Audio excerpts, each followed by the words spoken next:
छोट्या पडद्यावर अनेक कार्यक्रम प्रेक्षकांच्या भेटीला येत आहेत। त्यातील काही कार्यक्रम प्रेक्षकांच्या पसंतीस उतरत आहेत, तर काहींना कमी TRP मुळे प्रेक्षकांचा निरोप घ्यावा लागतोय। कलर्स मराठीवर अशीच एक मालिका येत्या आठवड्याभरात प्रेक्षकांचा निरोप घेणार आहे। मात्र कमी TRP मुळे कलर्सने नवीन युक्ती लढवली आहे। आता जुन्या मालिकेच्या जागी नवीन नाही तर जुनीच गाजलेली मालिका प्रेक्षकांच्या भेटीला येणार आहे। कोणती आहे ती मालिका? कलर्स मराठीवर लय आवडतेस तू मला ही मालिका सुरू करण्यात आली होती। बिग बॉस मराठी नंतर ही मालिका प्रेक्षकांच्या भेटीला आली। मालिकेत तन्मय जक्का आणि सानिका मोजर यांची फ्रेश जोडी दिसली। महाराष्ट्राच्या मातीतली अस्सल झन्नाट रांगडी प्रेमकथा अशी टॅगलाईन देत वाहिनीने या मालिकेचं प्रमोशन केलं होतं।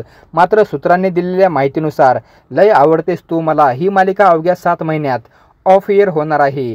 18 मे रोजी या मालिकेचा शेवटचा भाग प्रसारित केला जाईल। कलर्सवर आता जुन्या मालिकेच्या जागी नवीन नाही तर जुनीच मालिका दिसणार आहे। कलर्सवरील गाजलेली मालिका पुन्हा प्रेक्षकांच्या भेटीला येणार आहे। कलर्सचा TRP दिवसेंदिवस कमी होत आहे, त्यामुळे पुन्हा एकदा कलर्सवर जुन्या मालिकांची जादू चालणार आहे। कलर्सवरील गाजलेली मालिका राधा प्रेम रंगी रंगली पुन्हा एकदा प्रेक्षकांच्या भेटीला येते। या मालिकेत वीणा जगताप, अभिनेता सचित पाटील, अक्षया गुरव यांसारखे कलाकार मुख्य भूमिकेत होते। आता पुन्हा एकदा प्रेक्षकांवर वीणाची जादू चालणार आहे।